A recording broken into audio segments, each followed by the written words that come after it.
और परीक्षा की तैयारी करो। पर शिव महापुराण की कथा कहती है,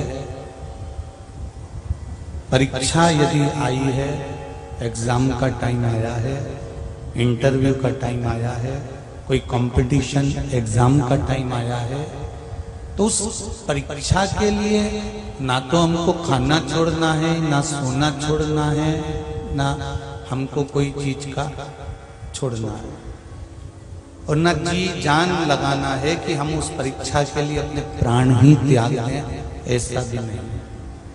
अगर परीक्षा सामने आकर खड़ी है तो शिव महापुराण की कथा कहती है, उसको भी उत्सव समझकर एंजॉय के साथ में उस परीक्षा की घड़ी को परीक्षा के रूप में निकालकर कुछ अच्छा रिजल्ट बनाने का प्रयास करें।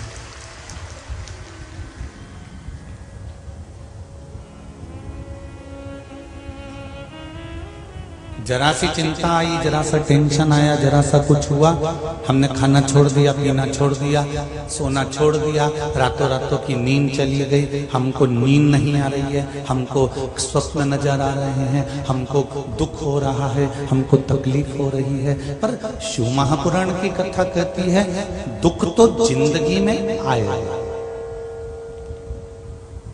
जो पूर्व में कर कर आए हो उसको भोगना तो पड़ेगा ना मनुष्य देह में।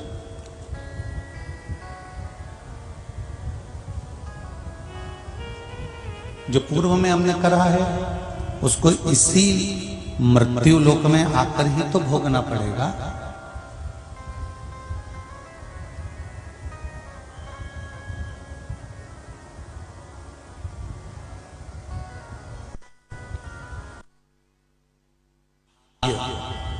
और भूमि,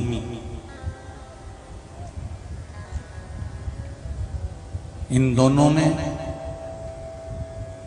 कोई अंतर नहीं है। भूमि में जो बोओगे वो ही निकलेगा, और भाग्य में जैसा करोगे वही प्रकट होगा। न भूमि और भाग्य दोनों में कोई अंतर नहीं है। आप भूमि में जो बीज डाल रहे हो वही फल आपको प्राप्त होगा, और भाग्य में जैसा तुम कर रहे हो वैसा ही तुम्हारे भाग्य में प्राप्त होगा।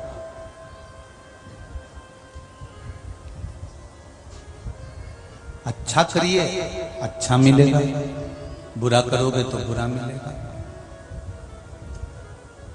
बहुत अगर विपदा भी आकर खड़ी हो गई है, बहुत बड़ी समस्या भी आकर खड़ी हो गई है, बहुत बड़ा दुख भी आकर खड़ा हो गया है, बहुत बड़ी तकलीफ भी आकर खड़ी हो गई है, तो भी शिव महापुराण की कथा कहती है कि हमें दुखी नहीं होना है, हमें प्रसन्न होना है। सीटी मार रहा है,